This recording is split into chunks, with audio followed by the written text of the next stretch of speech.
Immediately after 9/11, there was a rush of people signing up to serve in the military. So what about 10 years later? 9 News reporter Valerie Miller talked with recruiters and those newly enlisted.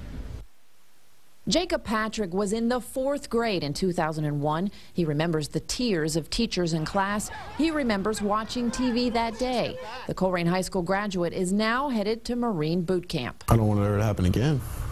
At all. I want to be in, and I want to be the people saving and stopping that. Recruiting supervisor Gunnery Sergeant Robert Frank uses a huge calendar to track training dates for his recruits. He says there are many reasons why people sign up. Over time, 9/11 is not the motivating factor it once was. I haven't seen too many men and women come in here and say, I want to do my part for 9/11.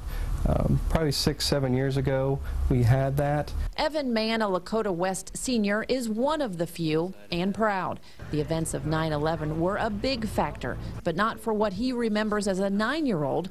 It was watching YouTube videos this summer. Right when the planes had hit the building and the ashes were coming out on the people, it shocked me a little bit.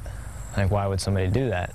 And so I kind of thought that, why am I just sitting here? I can do something more. Gunnery Sergeant Frank says these days the economy is a contributor.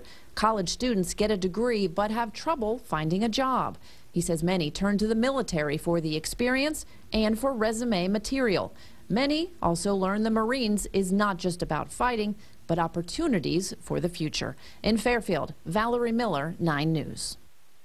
9 News will bring you extended coverage on Sunday of the 10th anniversary of 9/11. It starts with a special edition of Good Morning Tri-State from 5 until 8 a.m. And that's followed by an expanded edition of Good Morning America from 8 till 11. And special editions of 9 News at both 6 and 11. You can also participate in a special volunteer effort with the United Way.